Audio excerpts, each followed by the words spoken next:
Good morning. Good morning, everyone. Welcome to it's Monday morning. Welcome to Chronically Illing Out. I'm Nick Perro. This is Sick of This Shit Publications, and I'm joined by my friends and colleagues, Soso. Good morning, Soso. How are you? Good morning. I'm okay, Nick. How are you? I'm doing all right. Stephanie and Stephanie Wilson. Good morning, my friend. How are you? Good morning. I am doing all right. I am looking at a pile of snow outside. That's just about as tall as I am, and which isn't saying much really. And So, like 2'6" or something. yeah, something like that. Um, and just trying to get through these really hard times without completely losing it in every conceivable way, in every conceivable place in my life. So this is a good place for me because this is one of my most grounding places and groups. Good. I'm glad it is because it's Monday and it's been a hell of a fucking weekend and we need grounding right now. And Beth Cruz, good morning, my friend. How are you? Loaded I question am. today. I'm wonderful. In spite of everything, the Hawks won. So go Seahawks. So I'm doing okay. I don't know who to This root morning. for this year. I grew up as a What? Patriots fan and What? I lived in the Seattle area for nearly 10 years. So That's a it's going to fun. be an interesting Super Bowl if I even watch You it. The know, commercials might be good. So They what I tend do, I, I wait I for the love the next day, commercials. and then on YouTube, all the commercials come up, and the halftime show and halftime That's show it. will be really fascinating. See how the world reacts to. Mm-hmm. It is. Yes. And today, my friends, good morning, everyone. We are welcomed by our friend and community member, and she does her own show, Mind Haven, with Sushi Philiac, is Neurodivergent Hodgepodge. Neuro, good morning. It's nice to see you. It's nice to have you with us today. Can you introduce yourself to the community and maybe say what one of your chronic illnesses are, if you are comfortable with talking about any? Um, and we'll jump in and have a great conversation. It's going to be about ableism today. Hi, good morning. It's great to be here and lovely to meet all of you. Yeah, so I'm a disabled veteran, totally and permanently disabled. TDIU, that means like total disability, individual unemployability. And so that even though I'm only at an 80% rating, it gives me 100% benefits because even though I like to work and can find a job, sometimes I can't keep them because of disabilities. That Thank you for your service. Thank both of you for your service. Thank you. And I was kind of swept under the rug for a couple decades because I was in for less than a year, just under a year, and I only got like a portion of my GI benefits. And I had these disabilities that includes my back because I had herniated disc symptoms in basic training, and I kept repeatedly going to the doctor and being told things like, you have a low pain threshold, or here's a really fun one. One of the doctors said, "Oh, that's just pain from you getting into shape," and I'm just like, "Okay, these don't know me. Anybody in my family that I grew up around would have laughed their asses off because I was in multiple sports all the time, and I got out of shape in basic training. That's less exercise than I was used to." And anyways, I also have mental health disabilities, which is the majority of my rating, which is major depressive disorder, panic disorder, and CPTSD. Now, there's a difference between that and PTSD. PTSD is Exactly. from like a single event, but CPTSD is something that is continuously recurring in a situation you can't escape from, which, being in the military, that's difficult when you're being mob bullied after military sexual trauma, even not reporting it. So, yeah, it's like, it was a real wake up call for me. Being in the military, I was real naive when I went in, and How old were you, Neuro, when you went in? How old were you? 18. Wow. Mm. You're still a teenager now. Yeah. The brain not even fully developed. And I went in fairly conservative and ever since started drifting left, ever since I got out. That is a common Wow. that I'm going to Wow. say this, and this is a minority opinion for some people. Is a lot of veterans are progressive. In fact, a lot of us became more progressive after we got out of the service because Hmm. we went and explored and saw things and met other people in different cultures. Like going to Afghanistan for me was I met people who had very, very different cultures and I had to interact with them and I learned from them. And I came back less racist than I was when I entered the country. Like I came in probably Wow. decently racist. Like I'll admit that to myself. Like I was fueled by the racism. A lot of us were. A lot of us were fueled by the fear, which turned into racism. And I'm okay to admit that I probably said some shitty things when I was a soldier that I would never say now. Like, and I know there was a lot worse things said about these folks and people in Afghanistan and just the Middle East than what I said. And Mm. I still hear people use those terms, and it's really disgusting. Um, Yeah. and so it's. I'm glad you're part of that not minority, the really silent majority of veterans who I think are more progressive than anyone makes us out to be. Also, I'm sorry that you have so many issues and that you've had to deal with all of this and knowing folks who went through basic training who also got out due to physical or mental issues from basic training. I'll say this as I know how important it is that the military and the government continue to care for those people, for people like you, Neuro, because it is the government's fault. It is basic training's fault that you got hurt in a lot of ways. They don't do things safely at basic training everywhere, Nope. and 8 they count don't by Oh, let wow. you get the care you need. Wow. Anyways, yeah, basic actually wasn't really that terrible for me. It was after in my training schools where Oh, the and AIT. bulk What of were it, you? What did you go sonar in for? sonar technician, and Oh, awesome. it's having a security clearance and learning classified stuff. I couldn't even use stuff I had learned in the workforce. Yeah. No, I You understand. you may not know this, Neuro, but we really just came to interview your dog, which is behind you. That's fair. And I just want to pet your dog. Go ahead. Funny, when I watch the live streams, if it's new faces, he's not that into it. But when he sees like Nick or Shane, a lot of the times, especially if I'm on my phone and sitting in the chair, he'll come up and he'll like nose the phone and wag his tail. Oh. Oh, I love that. Repeat faces. Oh. Oh. I think he's starting to get used to me talking to the computer because it used to be he would just constantly be trying to climb into my lap. He did a little bit last night. That makes me Precious. so happy. Yeah. It makes me so happy. Mhm. Because I hear I listen to Dana and Lawrence, and Dana's dog always responds to Lawrence, and has that voice recognition, and it's cool to think that other dogs do that for me. Yeah.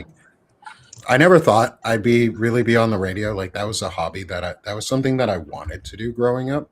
Like I applied to Syracuse University and the program I didn't get into the program I wanted, but I could have gotten into the communication side. I wanted to do radio broadcasting for their sport, for the college basketball team, because it was my favorite college basketball team. And I was like, oh, I want to go there and do the radio broadcasting. And now guess what? I get to be on the radio. And we're on TV now. Hey, TV land. Yep. What's If you going have on, Apple Substack TV land? or Google Oh my Hey, goodness.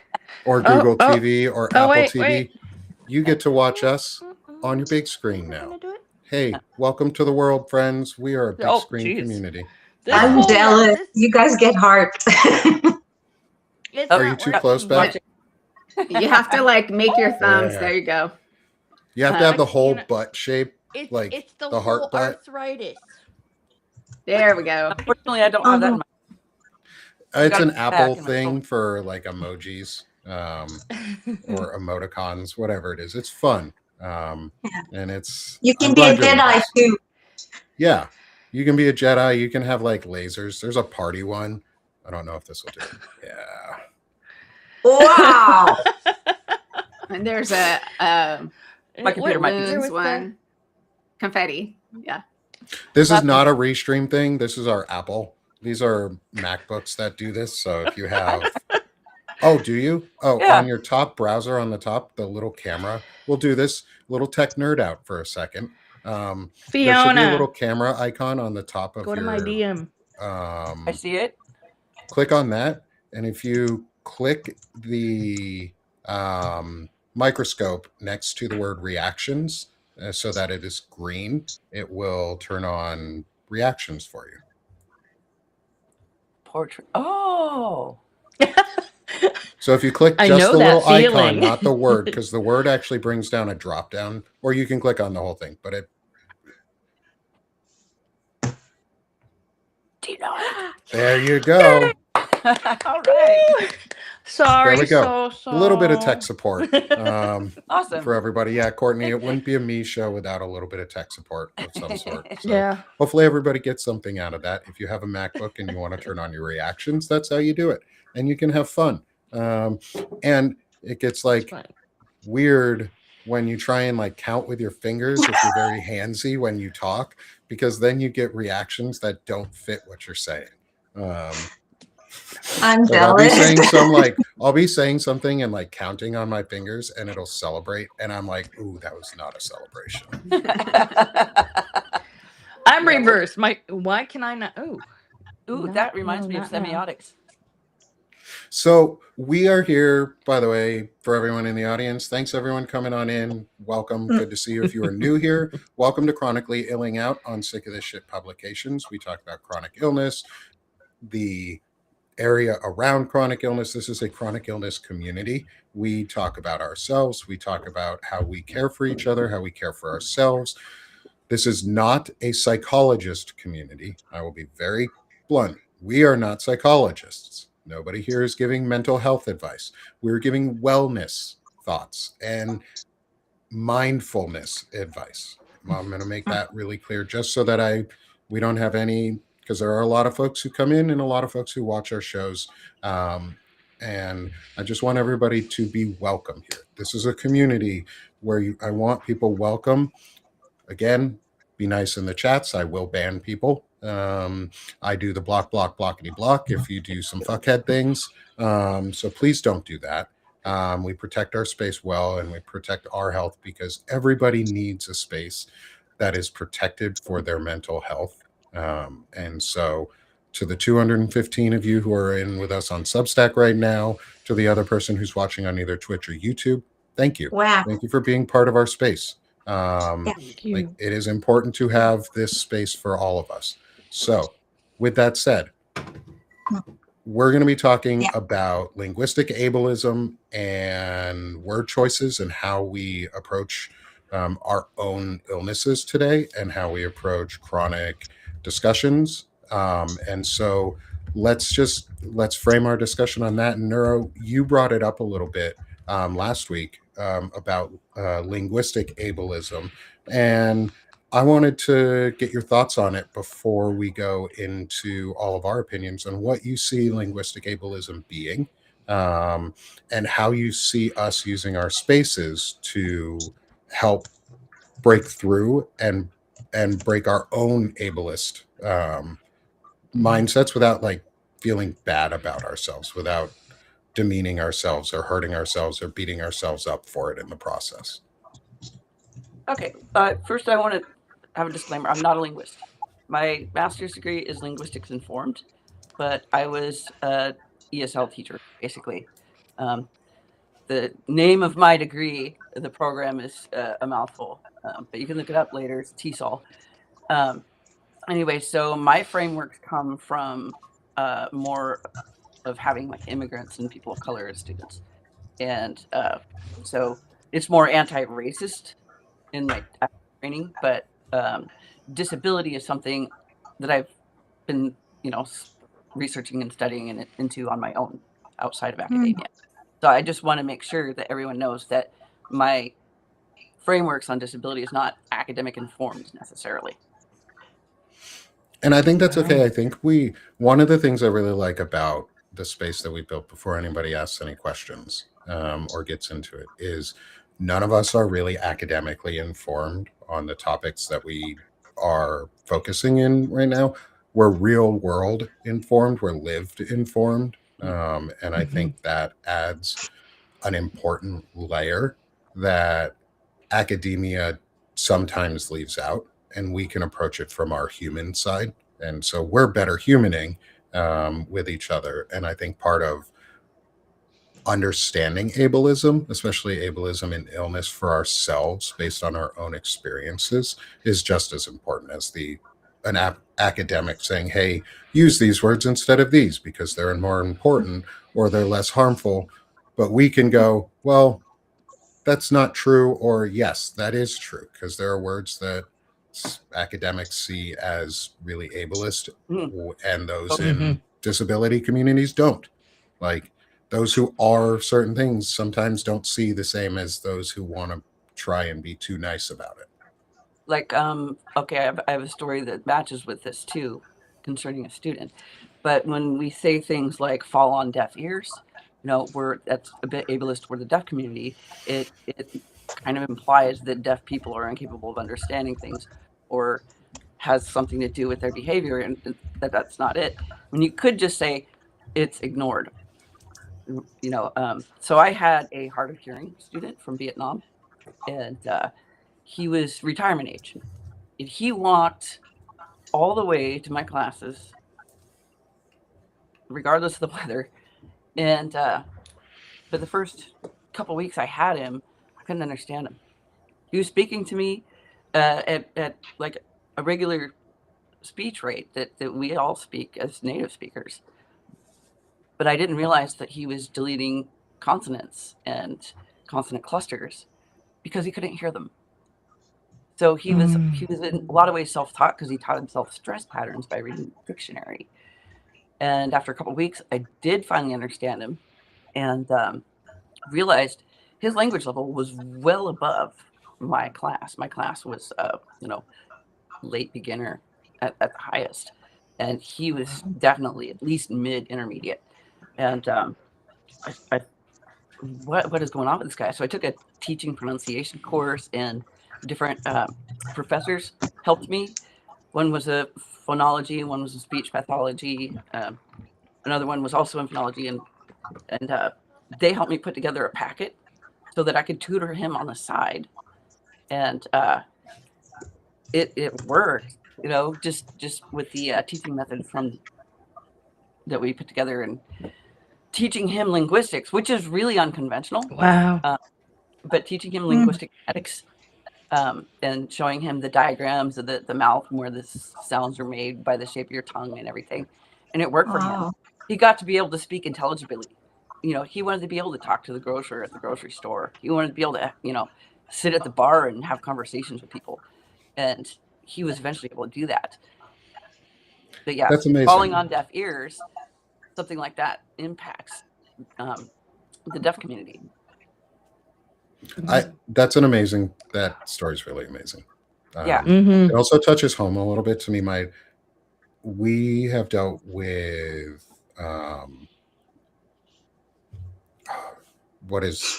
where you mix up all the words with letters in the words. Dyslexia. Dyslexia. And there is I'm not comparing it in the same level of linguistic challenge. There is a very interesting linguistic challenge for those who are dyslexic, I've found, because my daughter's dyslexic. And I had to go through a similar process of teaching her how to sound out certain letters more aggressively than she normally would. Like, we spent one time, and she hated me. She didn't hate me. She laughed at me for a while. And then she was really upset that I kept doing it to her. But it was that like grumpy kid upset, like, oh, I don't want to hear this over and over again, was she was having a really hard time forming ooh sounds or aw, like the difference between ooh and aw. And so I made her sit there with her lips pursed, doing a foghorn. And we every time I would walk by her, I would be like, foghorn. But we would do it in a way that was nice for her, like made her feel like she knew what she was doing. And I know that's not the same as teaching like all of these different linguistic skills that you went through, but I think there's some similarity in it that allowed me to see like how destructive it can be to assume others learn either the same as you or in the same styles as you. And it really helped me like address my daughter in her style and like teach her in her style and not mine. Yeah, it was him too. He when I was done with the practical teaching practicum and had to move on to other things in grad school, he sent me this really lovely email about how I taught him more than anybody else ever could, and how much it helped him, which it was heart melting. Oh, Glad that made a difference for him. that's so rewarding, eh? Like for yourself, that must have been so rewarding. Yeah, I was really happy for him. I was glad that something helped him, because he'd been going to those community education classes for a while and wasn't properly assessed. Mm. No one really stopped. It was a shoestring budget. A lot of the class sizes are huge, and the paid teachers have massive class sizes, but they also didn't really have like a lot of tech equipment. So Yeah. I'm not disparaging the program by any means, but there was at least one student that it wasn't helping before. Steph, I see your comment in the chat. Do you want to comment on that? Because I think that's a really interesting Twyla's word choice that she's talking about and how you used it too for your son, I think is a really important piece of breaking down ableism around deaf culture or speaking about deaf people in an ableist way. Right. So when he was little, he had ear infections little ear infections all the time, 2 sets of tubes. We'd go to the auto, like people would be like, the doctors would be testing his hearing and be like, I don't know, it seems like he can hear, or teachers would come to me and say, is he having trouble hearing? And, eventually when we learned that when he got his tubes and his hearing was okay, but his behavior didn't change, it became clear that at some level he just chose not what he wanted to hear. What he didn't. So I would just comment, oh, he's not, he's hard of listening. He's just not, he's tuning you out, like, or tuning me out or whatever. And so, while we were, it's really interesting. In kindergarten, when he was in kindergarten, there was a kid who had a cochlear implant. So the entire class had to use a microphone all the time when they were speaking. So this child, whose name I don't remember, could participate in, kindergarten. There was, he didn't know sign. He could actually hear, but it needed to be amplified. And I think that for that class, and probably the parents, like understanding that sometimes doing small accommodations can make huge impacts.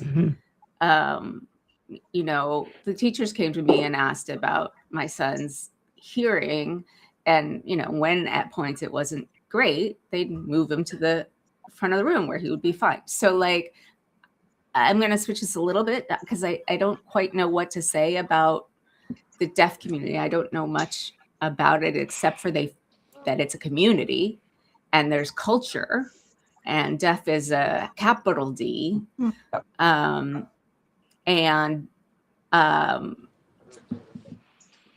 but you know, I guess my thought would be that, you know, if you're deaf with a capital D and totally, you know, enmeshed in deaf culture, you don't see not being able to hear as a lack, because it's something that you never had. So Right. you go through life in a different way. And I don't know if you all saw that movie Coda, Love that. where there was a hearing daughter of deaf family, and she was an opera singer or a singer, and they totally could not understand her. And but they didn't feel like there was anything wrong, but they just didn't get her until they saw that, like, you know, she performed and that everybody was like in awe, and they were like, oh, maybe this is a thing. But I'm totally rambling. It's okay. But I guess the point is that we don't know what lack anybody else feels or doesn't feel. I mean, there can be, you know, I have chronic migraines and anxiety and all sorts of stuff, but you know, I think it's really hard for anybody to put. We try. Empathy is a really amazing thing, and a lot of us in this community, I think, have like ultra empathy, which is sometimes problematic because, like, it makes us super sensitive. Oh yeah. But yeah, right, like we can, like, I don't know about you guys, I like feel the emotions like rolling off of people, like all the time, and it really impacts the way I feel. Yeah, same.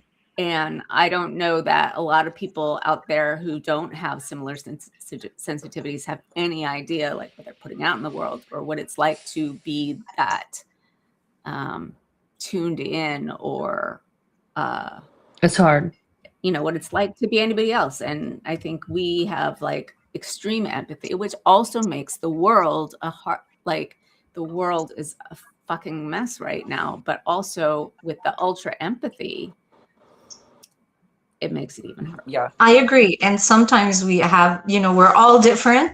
As a CPTSD survivor, I have to say that you were trained, I would say, or, you know, you learn to be hyper vigilant. So it's like the hyper sensitivities that were there, like at the beginning, are even more enhanced, and you have, you know, way to react. But not everyone is the same, and we don't have the same defense mechanism. You know, some people will just flee, some people will fight, some people will just freeze, other people will fawn. And I've learned this in an awesome book by Peter Walker called is it Pete Walker? Anyways, from PTSD. No, that's another one. Yes, okay. But I think it's so important for us to acknowledge the way we react, but also to have empathy for others that don't react the same. Because some people will just like go fight, and, you know, and then other people will, well, I'll try to make it better. But then maybe your way that you're responding to the other person doesn't suit their needs, and at the same time, you know, it's creating a lot of tension. And then we use words, and words, you know, they don't mean the same thing for other people. Like it's all in the way we perceive it, interpret situations. So I think that, you know, when you're using words to describe situation, what it means for someone doesn't necessarily mean the same thing for another person. So that's also something to take into consideration when you're discussing, and when you're talking about disabilities where you have you know, certain, I would say, I don't like restrictions, but challenges, then that adds it more to the complexity, you know. So that's it. Yeah. Something you said so really reminded me of, again, I bring my son up a lot. He's a freezer. Like, when he's in fight, flight, or freeze, when he's overwhelmed, he freezes. My daughter is the same as yours. My daughter's the same. Right? So we had so like there was a situation where he had to take notes, but he didn't have a notebook that was the right color that he wanted. But he didn't want to use another notebook. And so he was frozen for like an hour. I'm like, just write it down. It doesn't really matter. You can rewrite it some other time. And he was like frozen. Yeah. And I, like, what am I going to do? I thought I was going to do it this way, but that didn't work. So I can do it this way. But it took him a full hour to come to terms with what it was that he wanted to do. And for me, that was like a no-brainer. Like, one thing doesn't work, you try another. But for him, it was really, really hard. Yeah. And that was I can usually get him, but that was a time when I was like, what? Like, I do not get this. So like, it's really hard if you have a different kind of response, if you're a fighter or a fleer or a, problem solver or a dysregulated person who's learning to regulate. I mean, like, all of that it's really hard to understand one person to Or another. having mixed responses, like me. I don't know what's going to happen, whether I'll fight, freeze, or fawn, or flee. I don't. So, yeah, it's getting easier. But going out in public was challenging for me because I was always scared that something might happen to trigger me, and I didn't know what would happen after that. I used to be primarily like flee or freeze, maybe fawn, but as I got older, fights started coming out. And that was usually just if I was sleeping. I tell people, if they gotta wake me up or something, don't touch me. I'll come up swinging and not even be awake. And that comes from being beat in my sleep in the Navy. Sorry if anybody's triggered. I should have done trigger warning. I know better.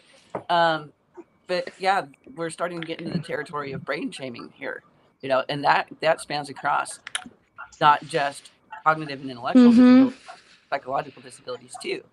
And we hear all the time, every single day, if you took a notebook and wrote down every time you heard one of these ableist terms like stupid, crazy, or some people will even just say mentally ill when they're talking about an evil behavior or some sort of societal behavior, when it's not the psychology necessarily.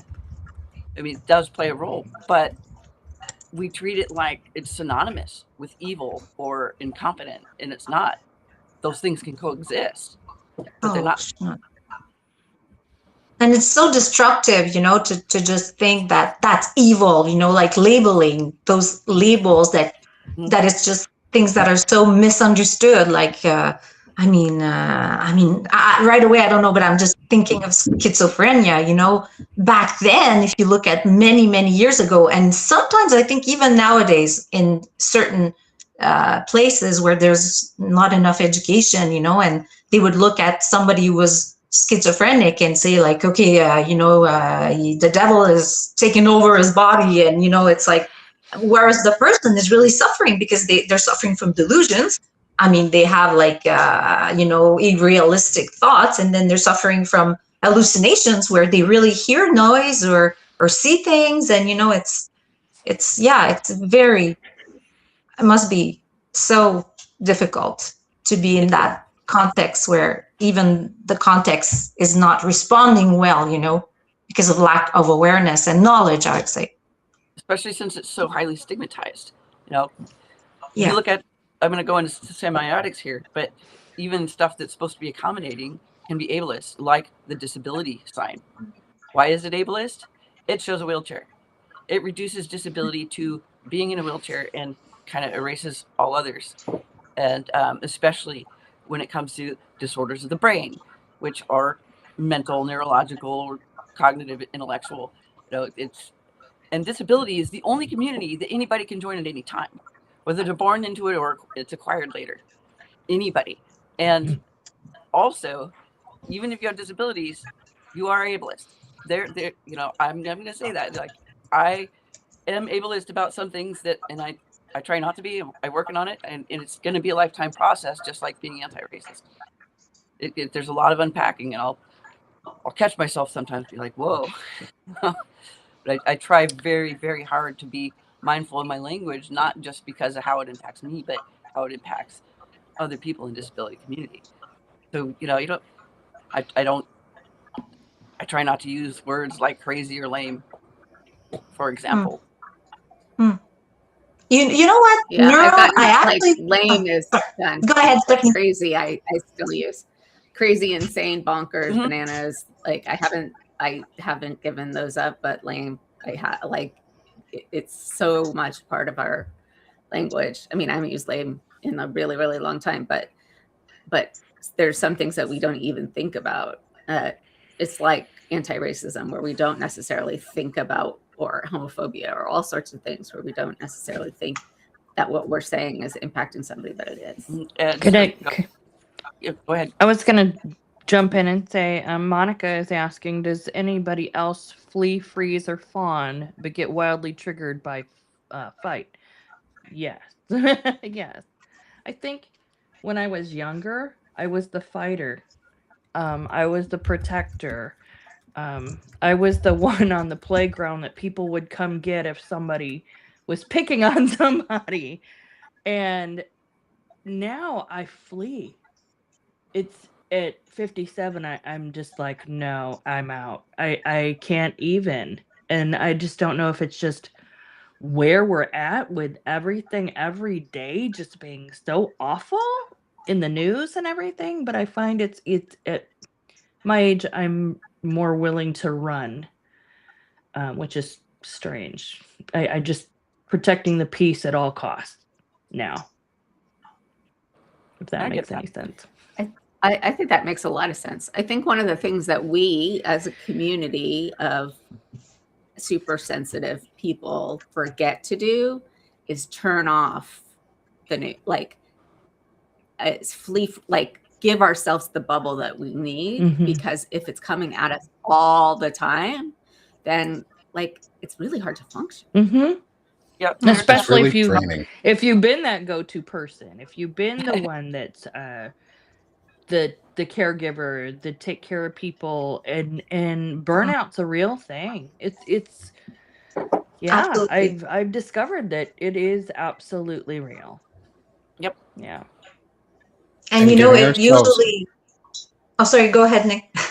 I was just going to say, and giving ourselves the grace to, or just the leniency to relax and let ourselves feel or separate from things. Like yesterday, I didn't really touch Substack at all. I released my Lento Vivo for everybody to be able to listen to, my flute trio, after hitting our Beautiful. 250 paid sub mark, which is awesome. Thank you, everyone, for being such a huge part of making this possible. And I took that as a chance to just get away, for protect my space, because I spent 4.5 hours watching the video and spreading awareness around the video of Alex Pretty being murdered on Saturday. I broadcast that video over and over and over, and I was live on it and reported on it, and I needed a break. I still do. I'm exhausted. Yeah. But I'm here because, for me, this is one of my safe spaces. This is a space that I've created that is safe for not only me, but also for those who come in and discuss in the chat, and who my friends here on the live. This is a safe space for us. And I think we all fight to protect that space together. And I think we need to continue to fight together to protect our space and move forward together and protect our space, and stop hurting each other and hurting ourselves, and let ourselves remember that we might be at fault for things, even if we don't realize it. And that's okay. Like I said in the chat, you didn't know before, now you do. Like Elizabeth Raven said, you're learning, now you know. And like I said, we are learning, we now know, so we now grow. So when we know the difference, I'm going to be conscious of using the word lame. Like, I'm not going to use that, as I'm going to make the conscious decision. If I still have been using it, I don't even know if I do. Um, but it's like the conscious decision when I discuss the weakness of men, and like I go after other men, because I can be a fighter, as calm and as soothing as my voice can be. When I get mad, I can, like, when I get really into an issue, I fight for it. And I fight for what I believe in. And that's why when I talk about the weakness of men and fragile masculinity, I refer to men by male body parts and not by female genitalia. I don't call men pussies. I call men testicles, penises. I do things like that because, one, it's kind of funny. Because how lame is it to be compared to a penis? Like, how lame? Lame. He said lame. Shit, I'm so sorry. No, I just wanted to call you on it Ding, and just ding, like You're right. You're just right. make you You're right. aware I of it. didn't even hear it because it's so natural in linguistics. Is okay. How shitty is it to be called a penis? Like, how shitty is it to be called a taint or a testicle? Like, everybody knows those are weak. They're ugly. Whatever most people said across across history. Like, I've heard growing up and from women in college and from women as adults and other men is penises are ugly. Okay, so I'm going to compare Stephen Miller to a penis. Why would I compare Stephen Miller to something that gives birth to somebody that can take a pounding and get back up? Like, I didn't want to mention him, but I was actually thinking about him like Dighead, you know. he does. And If he did the tonsure haircut rather than being bald, he would look like an uncircumcised penis. Like, sorry, facts are facts, dude. Like, you're just a walking penis. Just And bringing truth today. Just bringing truths, dropping knowledge. And thank you, Steph, for calling me on the word lame. I think it's really important because I said I was going to listen to it, and then I went and I just didn't even hear myself. It's so integrated, and that's what language is a behavior, but it's also, it becomes habit. You say a lot of things without really having to give it any thought until somebody points it out. But thanks to Nick, my dog Bentley was called a testicle when he took my chair the other day.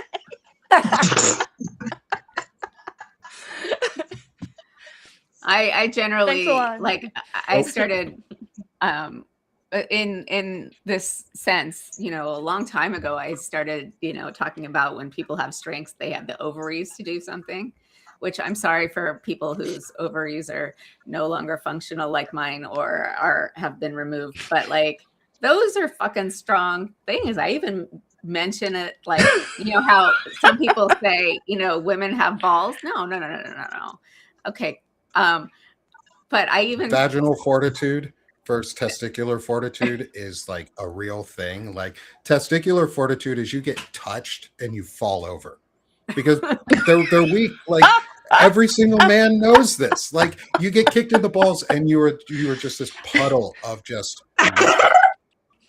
But I've always been told, like, if you kick a woman right in the vagina, it's not going to hurt the same way as if you kick a man in the balls. Of course not, because our shit is soft and weak and breaks. Like, I'm sorry, men are the weaker. Welcome, Neuro.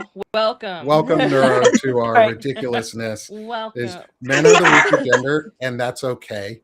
And I think part of ableism, in my mind too, is actually being able to talk about that. Is being able to say men are the weaker gender. We may be physically stronger in many ways, but in so many others, we are so much weaker. And that's okay. Conditioning. We just need to grow. That's because of social conditioning. Yeah. Especially millennial and older, is we were all brought up that boys were limited to certain emotions that were acceptable. I'm sorry, the chat is going wild, so I'm just being distracted. Sorry. Good to laugh. Oh my goodness. And I know my mom's in the chat too, so this is even more fun. Like, I love being able to do this and realize that, like, grow what? Well, you ain't gonna grow the thing that just got kicked. So we learn to grow language. I think one of those things too is like what you were just saying. Sorry to interrupt. Was the like it's important that we discuss this too in a way that it's not derogatory about men. I'm not saying being the weaker gender is a bad thing. I'm saying we're the weaker gender because, just like you said, we've been conditioned not to speak about our emotions, not to be in touch with ourselves or care about ourselves or care about anything outside of just what we define as masculinity. Like, we have this narrow definition that men have to fit in or they're not masculine. And then we ableize, or we use ableist language for masculinity and the patriarchy to defame everybody else. And I think it's okay that we admit that we have some space to grow in those areas, and we need to do it on purpose. I think we should take a moment to thank Nick's mom. Yeah, For bringing everybody in the for chat is bringing a saying thank good you. human. Thank you. for Thank my bringing a dad, good too. Human. My I'm not dad in- is a Dad. huge part of it. It is He's true not that in the chat. Oh yeah, he was It's there, the- right? it's the male Y chromosome that, or yeah, it's the Y chromosome that decides, like, you know, remember in the past they thought it was the woman's fault because they wouldn't get a son, right? But it was actually the male anyways cell that would, or was it, yeah, that would determine if it was going to be a boy or a girl. So yeah, thank you, Nick's dad, as well. Can I just call out that we're considering gender a binary here? Thank you. And it's not. Oh, Yeah. So thank you. um, Thank you. Yep. See, yeah. this is I- all part of this, is growing it. Go ahead. We Nora. all learn. So I actually knew an intersex person as the former neighbor a long time ago, in like 2002, something like 2002, and I don't know what pronouns they would use now, but I do remember that they were assigned female at birth and had to have parents made them have surgery as a kid to basically be female, and they later did not identify as female. And that's where it gets like tricky and complicated, because that was against the kid's consent, right? It wasn't what the kid wanted, and rightfully so. That person was very angry about all that. And I see these arguments. We're kind of derailing ourselves here, but I see these arguments about trans kids, and they don't do the surgery on minors. They do maybe puberty blockers, which up They do until on cis kids too. like 18, 19 isn't harmful. And then kids still decides at that point, being age of majority, can either go through with it or not. But it almost doesn't happen. Who it does happen to are intersex kids. Yeah, I don't think we talk about, I think that a lot of us are becoming more and more aware of trans and gender expansive folks, but Absolutely. less aware of intersex folks. And I think that, I don't know, is this the wrong way to say it? They get screwed in any number of ways. Yeah, erased. Erased, not knowing like what gender expression, what gender they're going to feel, a mixed medley of different organs. So yeah, and I'm still having trouble. Most of my kids' friends, His sack of organs. The trans flag, by I'm the way. sorry. I love you that. bring I it- love that. his sack of organs. So most of my Go kids' ahead. friends are gender expansive in one way or another. And there are several who have gone from she to they, them, to they, it, to now he, or from he to they to possibly she, but I don't know if it's she, he, or she, they, and I've known some of these kids since they were really little. And it's, I think particularly for, I can't even talk about millennials because y'all are too young for me, That's but me. like that's you. It's really hard to that in between space that like my kid has absolutely no trouble. I get corrected all the time because he has a friend who presents largely as female but is non-binary, and I call them she a lot, and he's like they like it's sometimes hard to retrain our brains. Yeah, Absolutely. I have a daughter whose friend is considering transitioning. And it's kind of, I'm always, I haven't interacted with him for a long time, but, I really try to be careful. But there are issues too with parents, and, and you're like, you feel so like you're not sure where to put yourself because, anyways, there was a huge situation. And I just find it so sad for the kid who isn't understood, like, yeah. Anyways, I'm just looking at the time now. I did this before I married my ex-wife, who was a trans woman, and she was out to me long before we ever got engaged, but not out to everybody else. And she also identified as butch, which made the cisgenders really confused. But anyways, anytime I even thought the word he, I would say out loud she, her, she, her, she, her, 10 times, and it worked pretty quickly for me. I don't know if that's going to be everybody's fix, but I've also used it for unlearning ableist terms and unlearning terms I didn't know were racist, like Eskimo is racist, so is gypsy. And there are words that are preferred, like Inuit, which is more accurate, and Roma for Romani for the yeah. Mm. Anyway, yeah. so I've learned a lot about that. loud 10 difference. times, if even just thinking the word, and it's like it's a habit. It's a habit you have to change it into another habit. That's a really good point. No, thank you for saying that. Mhm. 'Cause Yeah. Yes. a lot of us have trouble with that, especially And if we're some way neurodivergent. Like retraining that brain is like Yeah, sometimes hard. Yes. I have to be very Mhm. explicit myself. So Yeah, and I think holding Yeah. ourselves accountable on the way we use or learn the words and how we I I guess I approach it from the millennial view of I don't care. Um what not in the way of I don't care about you. It's I don't care what you choose to be as long as you are you. Mm. I don't Yeah. care Yeah. because it doesn't impact me negatively in any way. It's not my life, it's not my choices. And if I can learn, if you can say my pronouns, if you can go from I've gone from Nick to Sergeant Perro to Sergeant to Not asshole your dad. to other things to just Perro to Mr. Perro. Like if you can say Mr. Perro, which still feels weird to me It's your dad, when right? kids say that, because that was my dad.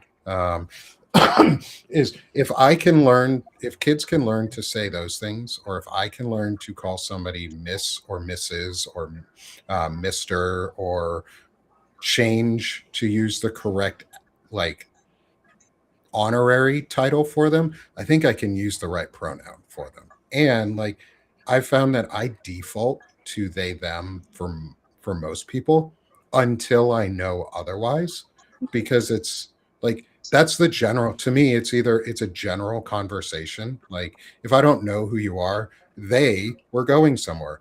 We were doing this. Like I will just remove the gendered term any unless I'm corrected, and I don't know if that's the right thing to do.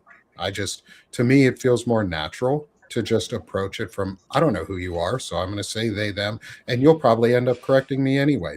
Doesn't matter if you're conservative, doesn't matter if you're progressive, doesn't matter anywhere, because everybody's going to correct you at some point once to I love say, you. hey, I prefer this, or I like being called this. Like when people meet me, if they say Nicholas, my first response is, I like being called Nick. That's not the name I prefer. Okay, well, if people can call me by a nickname, I can use your correct pronouns. And I don't have to I don't beat myself up is I think the point of it all is I don't beat myself up if I'm wrong. I let myself learn from it. And then I try not to make the same mistake, even though it can be really hard. Mhm. That's one of the most awesome things about life is learning things. You know, if we're not actively learning, are we even living? Yeah. Right. And Right. and with that, Beth, before I'm gonna cut you off because we're gonna hear your voice here in a second anyway. I know. Is we're nearing the top of the hour, and we have this amazing meditation to end our show with that we always do. And so, everybody, let's take a couple moments and watch and listen to today's meditation as we dive in for a little bit of time for life for today. Dive in. So Oh. I'm going to switch us over. Let's see if we can do it. We got almost all of us with hearts except so. Okay, because you don't have a MacBook. Yeah. Well, anyway, as we go, thanks everyone for Sorry, being with Sophie. us. Really enjoyed all the conversation. Thank you for the lovely chats and comments, everyone. Yeah. Thank you, Neuro, for being with Thank us. you, Nora. We will switch Yeah, thanks a over on the lot. flip side to make sure that everybody gets a chance to sell themselves. This will also give me a time to make sure I've got Neuro's QR code all set up. So thank you, everybody, for being with us today, and enjoy our meditation for the day as we dive in for some time for life.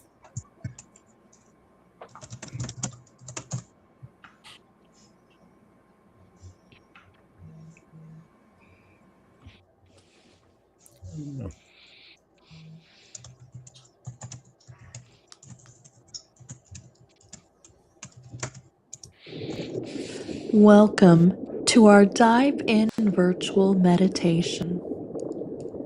Join me by taking a deep breath in through your nose and slowly exhale out through your mouth. Take another deep breath in through your nose and slowly exhale out. One more deep breath in and slowly exhale out. Imagine that you are swimming underwater alongside vibrant marine life, including fish, giant clams, and all shades of coral growing along the ocean floor.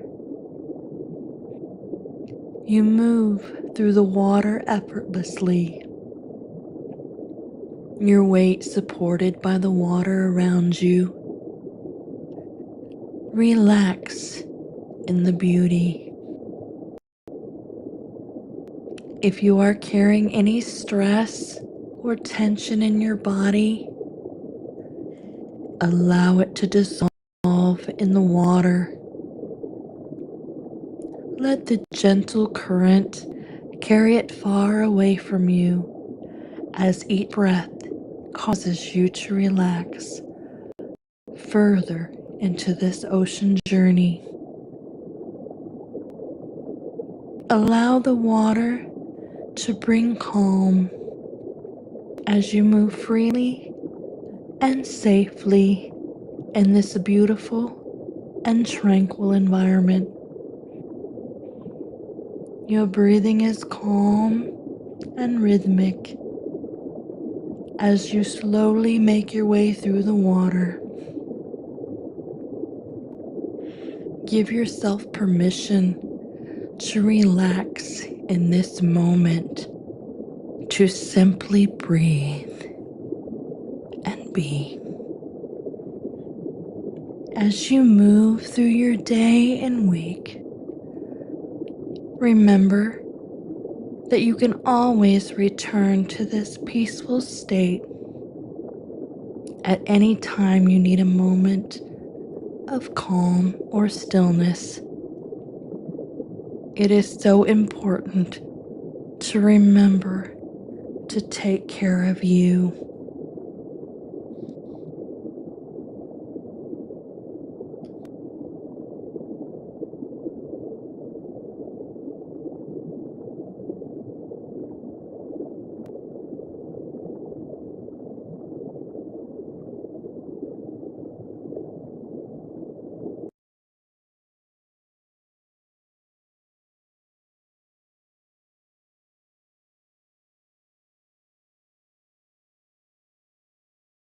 As I get us back in here, we've lost Beth for a moment. I'm going to unmute all of us. And I'm going to mute that. Welcome back, everyone. We are in so many weird spots. Oh, no, I ran to the bathroom. Well, that was fast. I'm going to move us around for a second. Okay. So this is the. Oh, we have a repeat going in the background. Oh, Does everybody have their other? Oh, now sorry. we should be good. Sorry. Now we are back. Thank you, everybody, for being with us. Thank you for joining us today. Thank you for joining us, Neuro.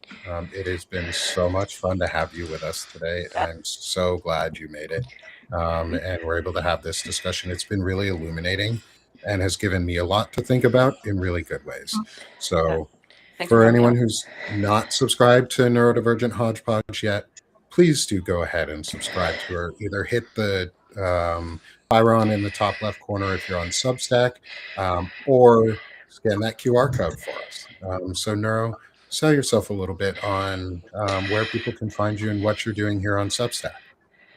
I'm mostly on Substack.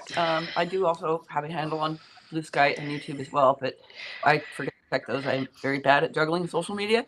So I'm mostly on Substack, and I do a lot of blog entries.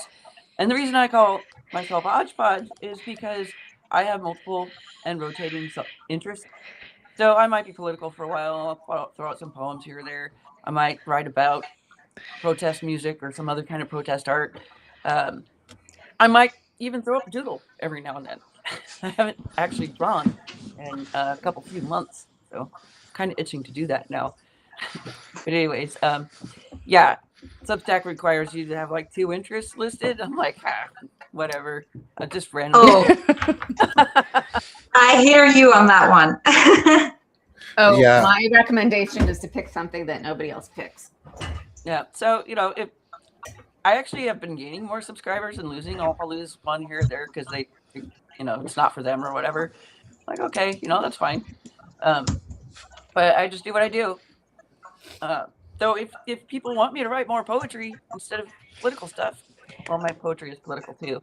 Even my latest, Just a Piece of Gravel, is a protest poem. But if they want more of that, I'd be happy to do that. I love being creative. I would be happy if you did poetry. I'll read it too. I like reading other people's poetry on my shows. I think it's awesome, and spreading that awareness and spreading the poetry, because we need more creativity right now. And all the creativity we need creative solutions to a really drastic time. So let's put poetry out there. We need. Where's all the music? I don't do music. Not you specifically, my friend. Yeah. I sent you something this morning, Nick. Oh yeah, I will. You did. I saw that. I'll have to listen into it. I brought that up because I knew you sent me something about music today and where all the protest music is, and I'm glad you did. Thank you. Welcome. And so please come support Neuro. She is amazing, and this has been such a wonderful conversation. Thank you so much for being with us today. And let's move to my other friends and hosts. Is Stephanie Wilson. Sell yourself, my friend. Hello, everybody. So I am here with Chronically Illing Out, and I have my focus otherwise is on the context of this moment, choosing freedom over fascism. And I'm on most weeks, Tuesday and Wednesday at 1. Tomorrow, I have a woman named Zara Amanpour on. She's Iranian, and she's going to tell us what's going on the ground in Iran. Oh, wow. Yeah. Wednesday and Thursday, I'm not going to be around because I am starting teaching a class on empathy-based leadership. So I won't be here. And Friday, I am on the Anti-Fascist Book Club with Nick and Chris Goldsmith and whoever else comes. And I would love it if you would subscribe or do a paid subscription or even just buy me a coffee. So I will see you all around. I am so glad you all made it. This is maybe one of our biggest crowds ever. And thanks for being here. Thanks for being with us, Steph. I always love having you. And I'm so glad you're a part of my life and a part of this group. Thanks, me too. So, how about you, my friend? I'm gonna try to focus because I have fibro brain this morning, but I would like to thank this community for allowing me to basically share my world, which is why I call it Social's World, because I agree with you, Neuro. I like so many things. Like I could just jump from writing. I like to share my photography because for me, hiking and snorkeling when I can't is very important because it reminds me to move. And this is important because otherwise I would just, unmove, which is important when you have fibro. But anyways, I digress just to say that thank you for enjoying the photography. And also, I would like to say, please, this is going to sound weird, but don't become a paid subscriber if you can't afford it. I would like to just please support my friends. But if ever you appreciate what I do and you can't, I'm always grateful. And I also enjoy a nice karaoke challenge. So that is something that I try to do, which is, right now it's more a trial period, but I like singing. So if you want to bring time for joy, which and life, which I will let Beth, my co-host of this new podcast that we have together, explain, because now I've taken too much time. All right. Thank you, Nick. Appreciate you guys. Thank you, Sosa. I'm so glad you're here too and part of the community and life. Let me hold on, getting hearts out. And next, Beth, the Possibilitarian's Light. Sell yourself, my friend. I was just gonna be quick and just say, that's it. That's all. That's it. Well, subscribe. You are a delight. You are a delight, Beth. Thank you. Please subscribe, friends, to Beth and everyone here. And then finally, come subscribe with me here at Sick of This Shit Publications. Help me continue to build this and grow this amazing community and grow this entire project as we try and create a space for each other and learn and become better humans and do better peopling. And for me, that's helping men become better men and teaching boys and other men that they can do the right thing and do good things and grow from where they are, and challenge their identity that is currently in place, this fragile, toxic masculinity, and replace it with something intelligent. So thank you, everybody. Thank you for coming to today's Chronically Illing Out. For the almost 650 people here on Substack with us, we are restreaming on YouTube and Twitch. Our primary platform is Substack. To the nearly 650 people with us this morning, thank you. Thank you for being part of our community. Thank you for caring. Thank you for coming and listening to us. Go have a good rest of the day, because we are sick of this shit and we're now doing this shit. We're out here doing this shit. So let's go bring some positivity to each other today. And let's go do some shit. So thank you all. And we'll be back next Monday at 11 a.m. Eastern.